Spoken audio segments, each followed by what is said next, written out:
Welcome, everybody, to Rich Dad Stockcast with Andy Tanner. And I'm going to tell you something about Andy Tanner real fast. I know you all watch or listen to the show regularly, but here's a quote. Andy Tanner knows more about 401ks than anyone on the planet. That's a literal quote. I'm going to be careful what I say. I wasn't going to tell him that you said it. I did say that. No, this is how it came up. For you to show any kind of non-humility is the biggest. I've never seen that before. For you to say this, that's a big deal. You have to put in context, since I have no talents and no life and nothing, I read about 401ks. So it's kind of like I can answer Jeopardy questions in that category, but that's my stupid human trick. So, but I think maybe I should rephrase. I probably studied them more than anybody else, because no one else cares but me. Well, that's not true. I mean, so many people care that you felt the need to write a book called 401 Chaos. And yes. I do know that part of that's because it's such a passion for you, and you really felt the need to protect people from a 401k. But before I even let you talk, in the description, you can get this book free. It's a limited time. It's about to go to print, the newest edition. So you need to get this free while you can. Last chance to get the old version, because second edition's coming out and we're going to get rid of the old ones. So, and then you're out of luck. So I highly urge you, get this quick. It's at 401chaos, KAOS.com. And it's also in the description. Free. All right, let's do a little work, Andy, and then I'll let you talk. Okay. All right, everybody. I'm going to need you to write comments on what you think about 401ks. I'd love to hear you to put the comments in now. And then at the end of the show, it'd be great to see how your comments have changed, if you can put comments in then. Because this is such a sensitive topic, and Andy, I think you told me earlier that there's $11 trillion in these 401ks. So I do want to make sure that it's really clear. This show is financial education, not financial advice. So Andy could say, I would never get a 401k. He might say, I'd love a 401k, but I really doubt it. But he might say, I would never get a 401k. That doesn't mean the 401k is bad for you, because Andy's situation is different than yours. Andy and I don't know your situation. I do this on too many shows, so I'm not going to bore you with it. But financial education, we are not telling you, the individual, what action to take. Okay, Andy loves that because it's like he's all into risk mitigation and things like that. But Andy, yes, the most knowledgeable person on the planet of 401ks, I'm gonna keep saying that, and the author of 401 Chaos. I have a lot of questions for you, Andy. Well, I'm excited for this one. We have these little times where I subconsciously slip into rant mode, and we could actually do a 20-hour podcast on this. I hate 401ks. I'm just going to put that as part of the disclaimer. I'm totally biased against them. If someone wants to disagree, absolutely free to do it. But I have absolutely nothing good to say about them, like nothing. So okay, I do. There you go. So I'll tell you what, you shut me down and tell me to shut off. But one of the benefits I see to a 401k is that people can focus on their life, their family, their health, and the 401k takes care of their retirement. And so they can just have that peace of mind knowing that they have a bunch of money waiting for them when they retire.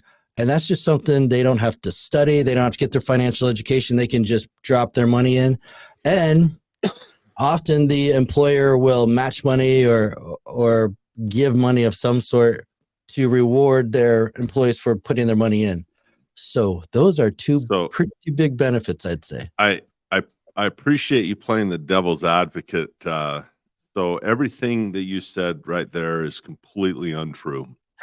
All of it. Like it's such a lie. So let's just take those lies one at a time. Number one, we've done this for 40 years now. They came out, 43 years. They came out in 1981, so 42 years. So now we get to look back over 42 years of doing this and see what the results are. So if you look at the actual results, there's no money in these for individuals. Now there's about $11 trillion collectively in the United States, my home country. And there's, other numbers in the supers in Australia and the RSPs in Canada and all over the world, 401ks in Japan. But if you look at how much money actually people have in there, they're destitute. I mean, they're below the poverty line. There's a study that comes out once a year by Vanguard, and I like that study because of the $11 trillion in what we call defined contribution plans, Vanguard's got between 1.5 and 2 trillion of it, somewhere in there. Yeah, we've got it. And there's your numbers, there's your demographics, and you have a column of averages. Our producer just put the report on the screen. For those listening in audio, these are demographics, by age, and I think age is the most important one.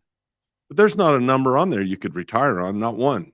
Let's take the median, which is the person in the middle, right? And they're 50, let's say 54 to 65, somewhere in there. That's like $71,000.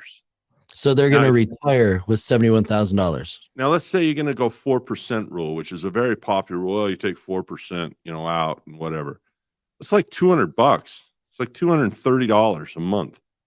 No one can live. I mean, you can't go to dinner on $230, right? You can't fill up your gas tank for your car and your boat for $230. There's no retirement there.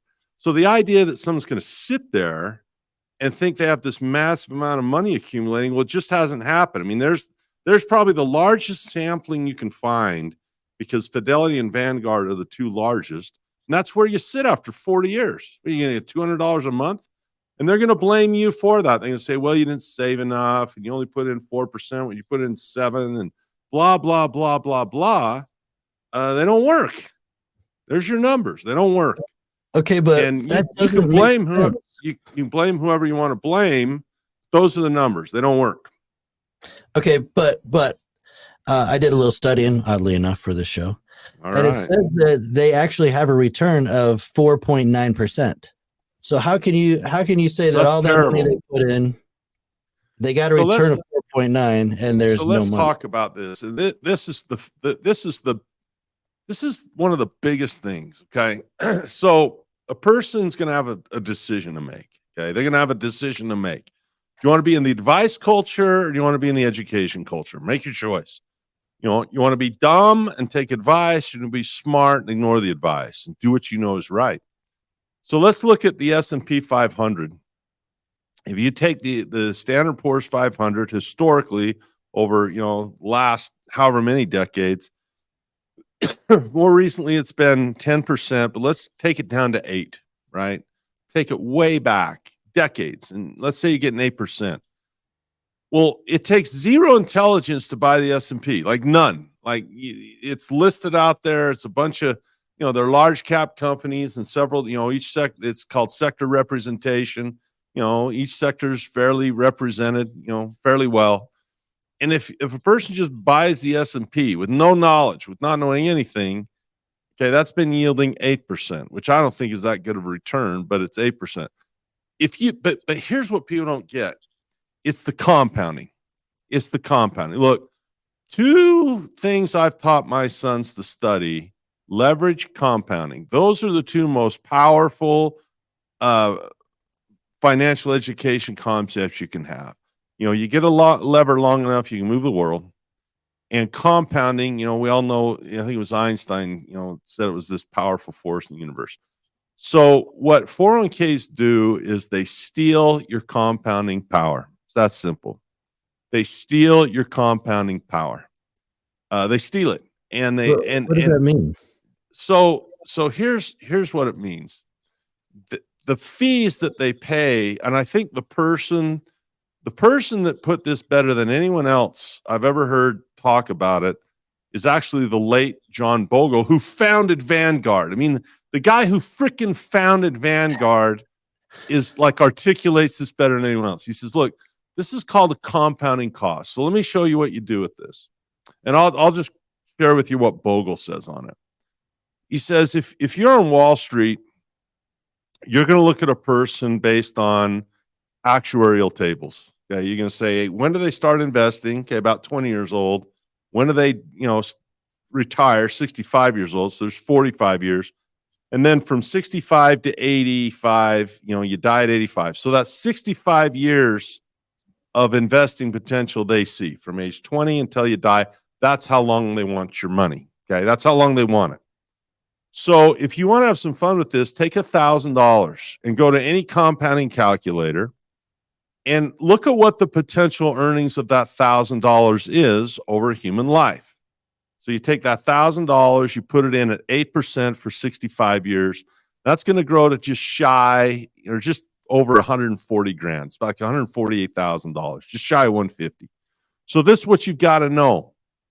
There, for every $1,000 that goes in over a person's life, there's $140,000 sitting there to be had. That's how much compounding power has been historically in that S&P. So here's the question. Of that 140 grand, how much do you get and how much does Wall Street get? That's it. That's all you got to do. Now, here's what's crazy. If you take a fee, a Wall Street fee, and those run anywhere from 0.5% all up to like 4 and 5, right? John Bogle uses 2.5. If you go back to that same compounding calculator, and let's use 2.5, split the difference. Most of them are lower than that. You go from 8% compounding to 5.5. Right? Because you're pulling fees off the top. Right. So that takes your compounding power from 8%. So what do you think 2% does to that number over the life of that $1,000? What do you think that does? I mean, we know it made 140, but if you go from 8.0 to 5.5, how much do you think you get? You get 30 grand, Greg. 30. So where's the other 110,000 go? Goes to Wall Street. So that goes to fees. So at 2.5% fees, 80% of your earning power over that lifetime goes to them. They steal 80% of the compounding power. Now, if you want to go 0.5%, you say, well, that's just so small. Not in the world of compounding, it isn't. Compounding rate is so powerful that a percent or 2 or 0.5%, they'll take 1/4 of that money, 1/4 at 0.5%. You do the math. Go to any compounding calculator, and you just start with that 8% number, start with that $140,000 number, and then whatever fee they take, do it again, and you'll know how much you get, and the balance goes to Wall Street. It's that simple. It's not hard to figure out. It's incredibly simple math. And so the question that leads to is, what are you paying for? What are you paying for? And so that's my first thing is if you understand compounding and you see how much, and here's the other thing with your match. Okay, let's talk about the match. So you're talking about employee. Yeah. So someone's going to say, well, I put in $1 and they give me 25 cents on the dollar, or they double it. Give me $1 per dollar. Wait. I was going to say that. Is that the dumb voice you hear in your head? Well, I don't know. Well, you mentioned it earlier. You mentioned the match earlier. Okay. That's, first of all, that's money that should be yours anyway in retirement. That's just a bonus. They're calling it a bonus. Right. It's just breakage. The people that don't get in, they don't have to pay it. So that's why they like that. But that's your money anyway. But here's what I'll tell you about fishing. It's bait. Okay. Look, fish like worms and flies. Humans like cash. And so if you want to bait a fish, you develop a really lifelike worm or a really lifelike fly.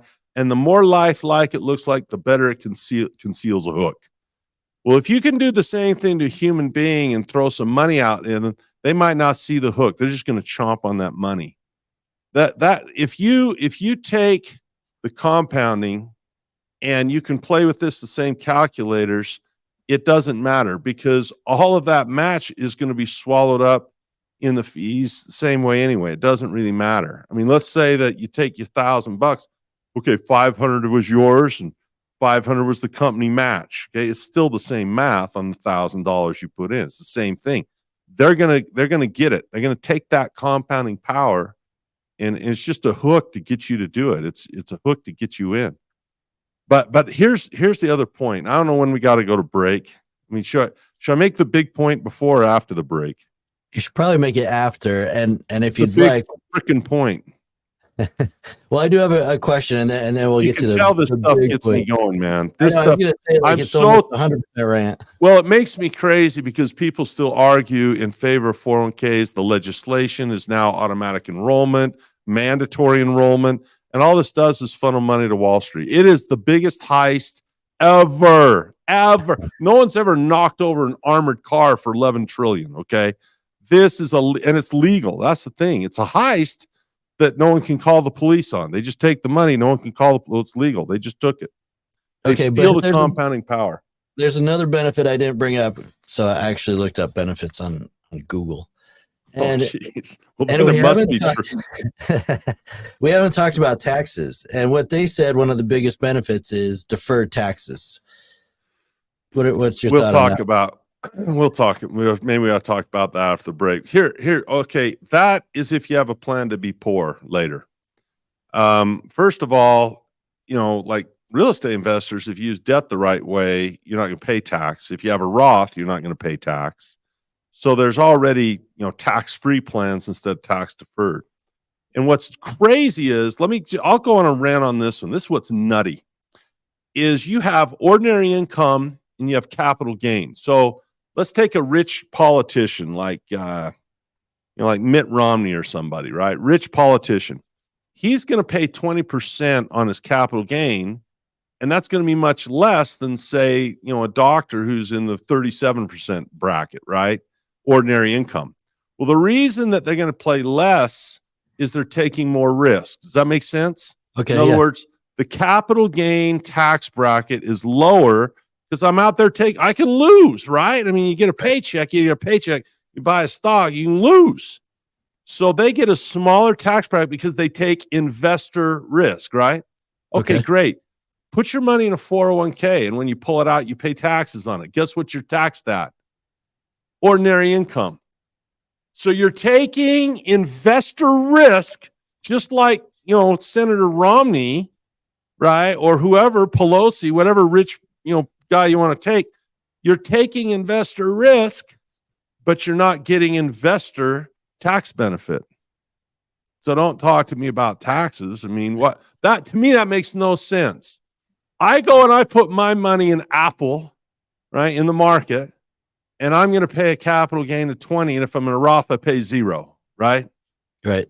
You put your money in a 401k, you're going to pay ordinary income for taking investor risk. How does that make sense? Tell me how that makes sense.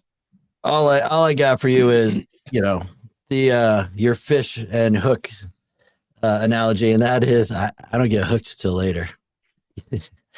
So they're reeling them in, baby. But Andy, we are going to go to break, and then you're going to tell us, what are you going to tell us? The big point. The big point of the whole. There's several. Show. Yeah, there's several, but there's one that's bigger than any of them. All right. Well, let's hit that in just a couple minutes. Let's go to break. Okay. All right. Welcome back to Rich Dad Stockcast with the super hyper, super angry Andy Tanner. I don't get angry that often, but yeah. Well, if you're listening to the podcast, his skin went from I'm not going to call you pale, but typical Caucasian to bright red, and you can see I get here almost literally. Well, I guess as an education advocate, I think it's so silly to think that a person could just say, well, I'm just going to go get a job and I'm going to get rich because of a 401k. I challenge anyone to send me in the data that you had a low paying job, you put your money in a 401k and you got rich. Someone that had a low paying job used a 401k as a way to get rich or retire. It's never happened. Okay. It has never happened.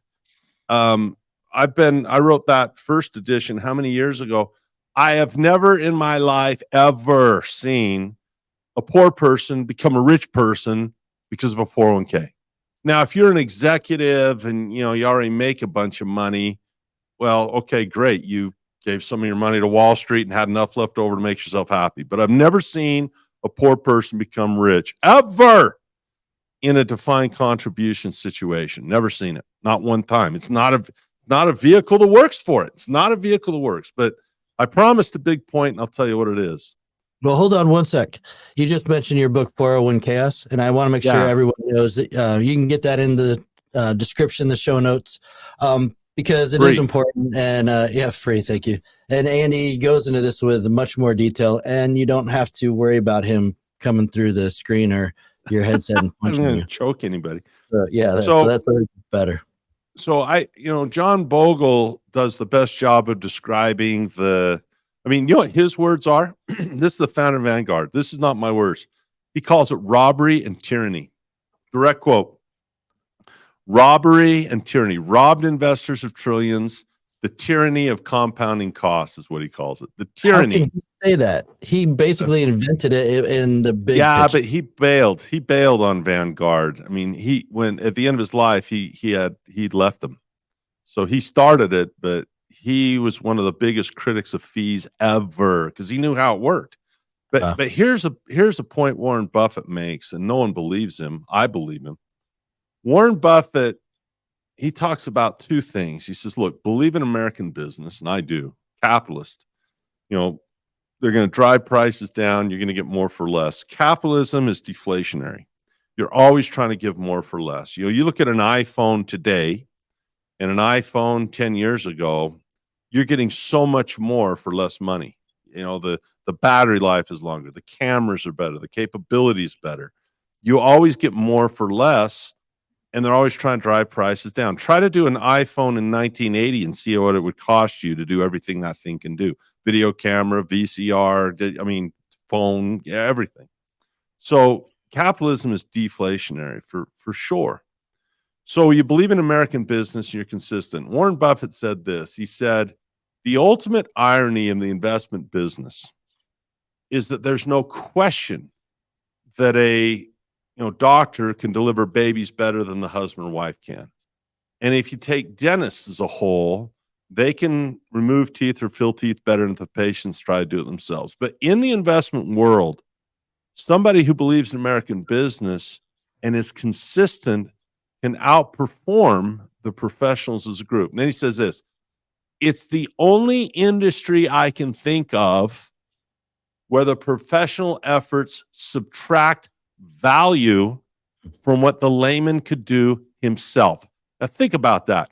It is the only industry on planet Earth that he can think of where you hire professionals to do this and they subtract value from what you could have done yourself. And there's a graphic I sent our producers. There's a report. It's called the SPIVA report, SPIVA, and it stands for S&P indexes versus active management, right? So you pay fees for someone to manage this. And we just brought this up today. In the United States, I think this is a 15-year time period they're looking at, but you can go 15, 20, whatever it is. I don't know what the numbers is. It's like 92% of actively managed funds, according to SPIVA, have failed to beat the S&P 500. I mean, like what Warren Buffett just said, that's the data. He's like, hey, in this industry, they subtract value. They don't even do. So think about this. They not only underperform it, but they charge you fees. So your compounding gets a headwind. Their compounding gets the tailwind of fees. They underperform the S&P 92% of the time. Can you imagine that? I mean, imagine that if I was a professional football player and I couldn't run a 40 better than the people in the stands, and 92% of the people in the stands could beat me on the football field. Imagine me shooting a foul shot as a professional basketball player, but 92% of the people in the stands could outshoot me from the foul line. I mean, it's crazy, right? Take any profession you want. It's the only one I've seen like this. So those are the numbers. So, if you're going to pay and have them put a headwind against your compounding and steal that power, and then on top of that, they're going to underperform the S&P. What are you paying for? What are you paying for? Because all they're going to do is if it's an index fund, they're going to copy the S&P. If they're trying to beat it, they fall short of the S&P. So why would anyone ever participate in this thing. You have a cash flow quadrant, ESBI. And when people say, should I get in a 401k? Should I contribute? Should I not? I go, well, what do you want to be? Do you want to be an ES, B, or an I? Because if you want to be an I, the 401k isn't there. There are no I's Buffett doesn't have a 401k. 401ks are for E's. Audience, an I is an investor and E is employee. And this is a Rich Dad quadrant that we use to help people identify where they are in their financial world. Oh, look how producers are sharp. Yeah. She's for employee, S is self-employed, B is big business, and I is investor. Well, if you want to choose, where do you want to be? You want to be an investor? Well, the 401k resides in the E quadrant. That's where it resides. So if you're going to move from E to I, say goodbye to that thing, because it's designed for workers. It's not designed for investors. Can I ask a quick question on the point you're making? Are the people who are running these 401k funds, they're educated, right? They went to school on how to do this. Like, there's some reason people want to give them their money. Well, yeah, they're educated. Okay, think of it this way, Greg. How much does Wall Street put in? None. So what's their return? Infinite. Infinite. Okay. And how much risk are they taking? Zero. None. So yeah, they're pretty educated. On their side of it, they have zero risk, infinite return. And that's backwards of how most people think the higher return you get, the more risk you take, right? That's usually the law, right? More risk, right. More reward, more risk, right? They take no risk. They get the highest return possible, infinite return, zero risk. So yeah, they're smart. So not to be that guy, but it sounds a little immoral, purposely immoral. It sounds like a bit of a conspiracy. It's I don't know if it's conspiracy. Look, when I was a kid, I'm writing about this in the new version. When I was a kid, my dad took me out of my home state for the first time. We went to Disneyland. So we packed up his Volkswagen. We drove from Salt Lake City to Orange County, California, to go to Disneyland. Well, the halfway point is Vegas. It's a good place to stop for the night. I'll always remember pulling onto the Strip, how amazing it was, and just all the lights and all that. And my mom's covering my eyes, and all the Vegas. I'm like 8 years old. So we get up and we find some place to go eat. And the breakfast back in those days, this is probably like 1976, 78, something like that. Probably 78, 76. And the breakfast was like 99 cents or something, And I go, Dad, how come the breakfast is so cheap? And he pointed to the slot machines. He said, well, they get you in with the breakfast, but they make money in the slot machines. And he gave me the old building thing, like you can tell who wins by the big building. So you talk about morality. Is it moral to entice people? I believe it's got nothing to do with morality. I think it has to do with freedom. They can do what they want. But if grandma wants to take her social security check and pour it in a slot machine, that's fine. But there's something we know, that all a casino is a mechanism to transfer money from one part to the other mathematically. That's all it is, right? There's some numbers and some statistics, and there's table limits to protect the casinos, and the money flows one way. It is a mechanism to transfer money from one party to another via mathematics, via transaction. 401k is the exact same thing, except in Vegas, you might get lucky. You might be the guy to pull the thing and, win the jackpot once in a while. That's not going to happen in 401k. There's not that upside to it, but it is simply a mechanism that transfers cash via fees, skimming the top from one thing to another. And you look at the size of the Wall Street buildings, they're bigger in Vegas. So whether it's immoral or not, I don't have a judge on that. I believe in freedom. People can do what they want. I do what I want. But I just think it's a crazy move if you study it. I don't know. Why would you ever, Warren Buffett's either right or he's not. Don't argue. Look, people aren't going to argue with me. They got to argue with the founder of Vanguard, John Bogle. It's not me saying it's robbery and tyranny. It's John Bogle. It's not me saying that they subtract value from labor. That's Warren Buffett. And the Spiver report shows it. The Vanguard, How America Saves, shows it. So if you take the statistics and you mash them with what these guys are saying, they match up perfectly. So, the reason people get in a 401k is they're not educated. They don't know how to do something. Now think about this, Greg. If they're taking a headwind and taking that much of your compounding power, as soon as you stop paying those fees, you become like Warren Buffett. He didn't pay those fees. He buys the stock. He doesn't live on Wall Street. He's a company owner, right? He owns shares of companies.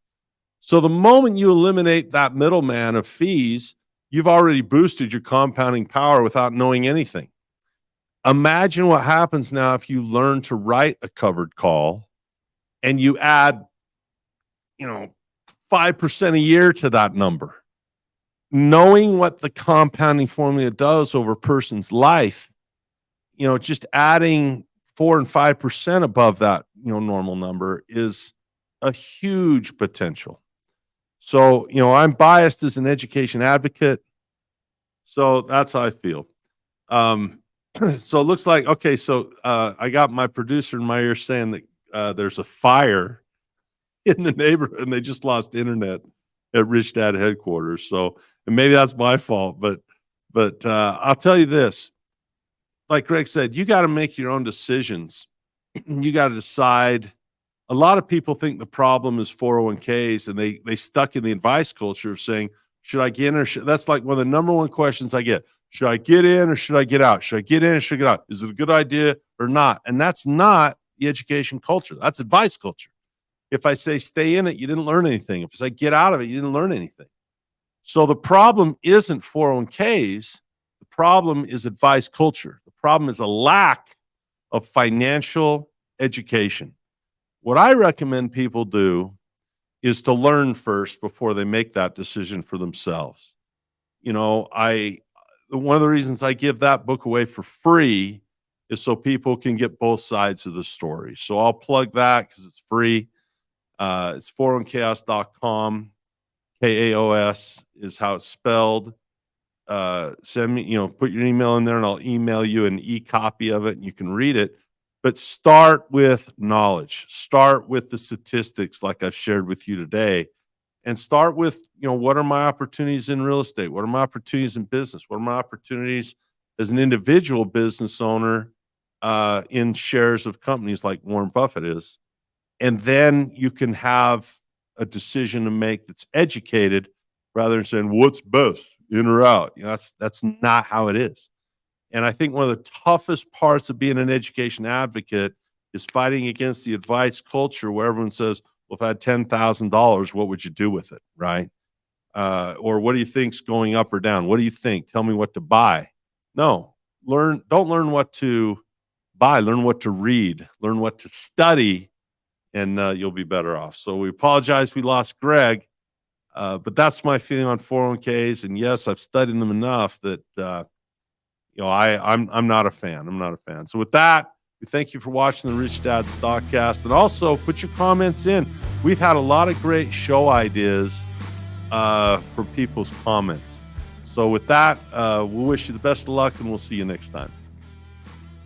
Podcast is a presentation of Rich Dad Media Network.